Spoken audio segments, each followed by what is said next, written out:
Mia Hagen was told by her own mother-in-law that happy husbands don't stray. She believed it. She tried harder. She stayed silent for nearly 2 decades, while her husband, Craig Hagen, co-pastor and heir apparent of Rhema Bible Church, was visiting prostitutes, frequenting sex parlors, and funding what Mia herself calls sex trafficking with what she believes was ministry money. And the entire time, she says, his parents knew. You're watching Anointed TV, and this story has taken another turn. One that directly contradicts the narrative Kenneth W. Hagin and his wife Lynette put forward in their June 21st statement to Rhema Bible Church.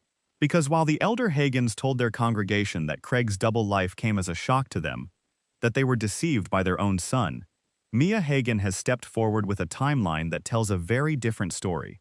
Tonight, we are going straight to her words, the court record, and what the documents show.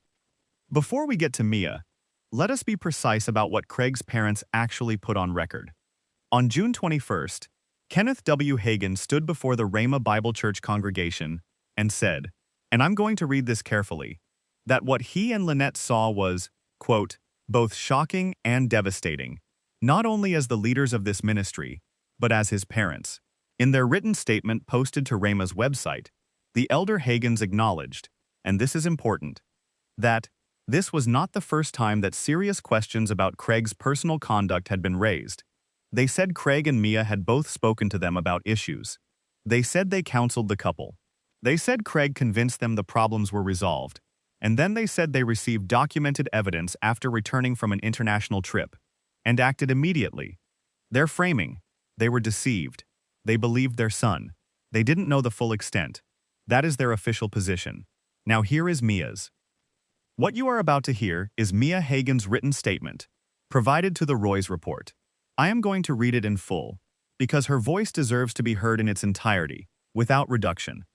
When I went to my mother-in-law the first time, I felt like she heard me, and that she would help and confront her son. No changes came after I met with her, but she made sure I knew that happy husbands don't stray. I could feel their blame, so I thought maybe it was my fault, and I made sure that I wasn't the reason.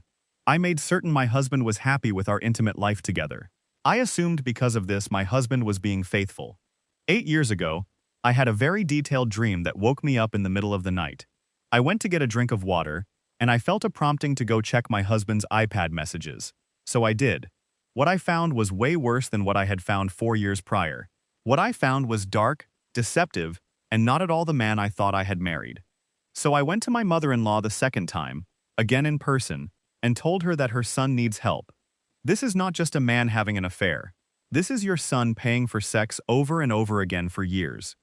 The emails with these women are sickening. The hours of addicted corn gut-wrenching. When I confronted Craig with what I found, I asked him, how many? He replied, more women than he can count. He could not give me a number. This was heart-shattering for me, and that comment has replayed in my head for years. I told my mother-in-law that their son is not doing these things because I'm not making him happy. This is about character. Your son has none. This is an addiction to prostitutes and sex parlors.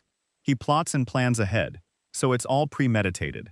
My mother-in-law assured me she will deal with this situation strongly. I told her that I would not support my husband in ministry at all until he becomes a man of character and stops putting our entire family, ministry, and church open to Satan's attacks.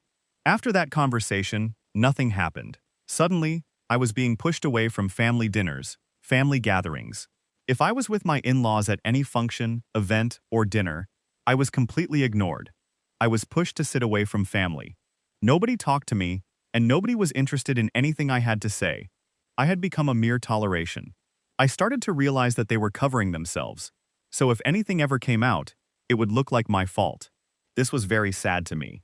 I felt isolated, and I knew I was completely alone in trying to get my husband help.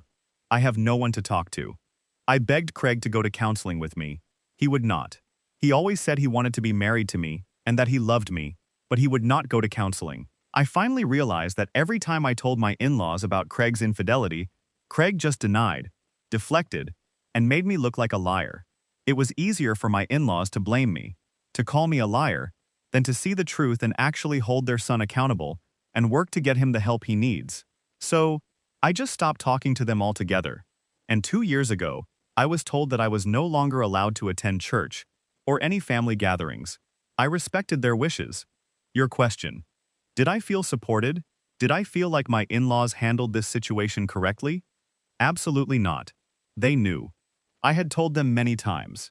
Who allows a man, a pastor, to get behind a pulpit after leaving a happy-ending massage parlor, where he paid money for these sex-trafficked women to pleasure him? That's ministry money supporting sex trafficking. Many men are visiting these parlors every day. It's horribly sad. Let us now lay out what Mia's account establishes as a timeline. The parties were married in May 2006. 1 year in 2007, Mia first discovered Craig's infidelity through his emails and reported it to Lynette Hagen. Lynette's response, according to Mia, "Keep your husband happy, so he won't stray." No confrontation of Craig followed.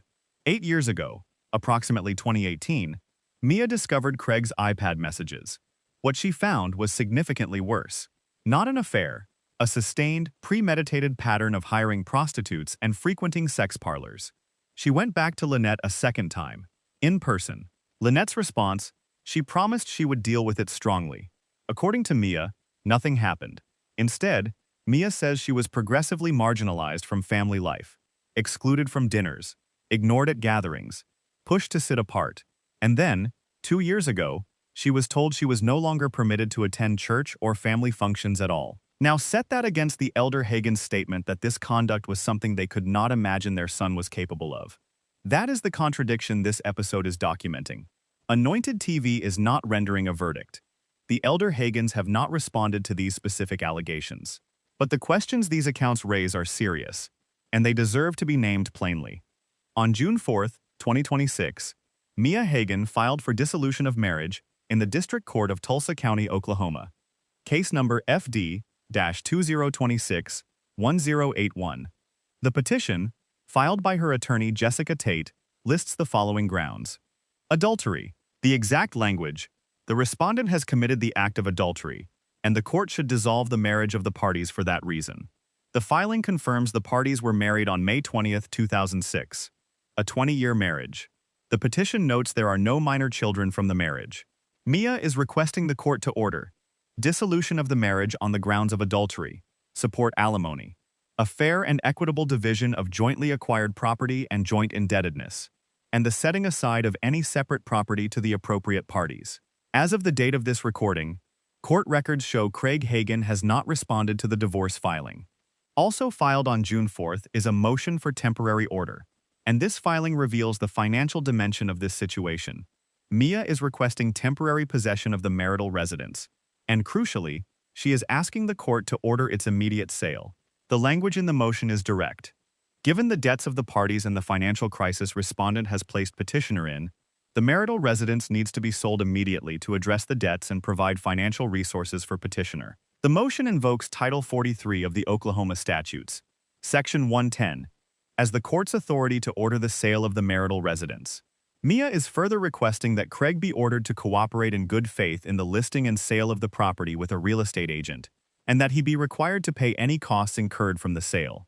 This filing does not exist in a vacuum. Anointed TV has previously reported that the couple faced a foreclosure action filed in January 2026 on a home valued at approximately $500,000, and that the property was subject to a tax lien of nearly $36,000, filed in December of last year. The temporary order request also includes a provision for temporary support alimony, meaning Mia is asking for financial support from Craig while these proceedings are pending. This divorce filing does not stand alone. Here is what else is documented in the public records surrounding Craig Hagen. In March of this year, Craig Hagen was arrested on an animal cruelty charge. In late May, Mia Hagen publicly announced the divorce on social media, describing a profound sense of betrayal. On June 3rd, Rhema Bible Church terminated Craig Hagen from all roles, co-pastor and chief operating officer, citing unspecified misconduct. On June 7th, Craig posted on Facebook describing a difficult season, thanking supporters for prayers, and saying he would be focusing on his family and seeking God's direction.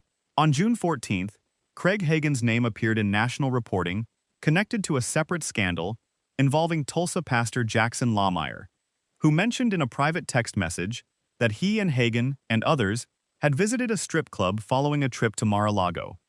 Lawmeyer subsequently ended his congressional campaign, Craig Hagen had served on the board of pastors for Trump, an organization Lawmeyer founded in 2022. Anointed TV reached out to Rhema Bible Church for comment. No response was received at the time of this recording. Craig Hagen has also not responded to requests for comment. What Mia Hagen has put forward is not an anonymous tip or a rumor. It is a named, detailed, chronological account made to a journalistic outlet that directly contradicts key elements of the official narrative presented by Rhema Bible Church leadership. The elder Hagen said they were shocked. Mia says she told them, twice. Once in 2007, and again, approximately 8 years ago.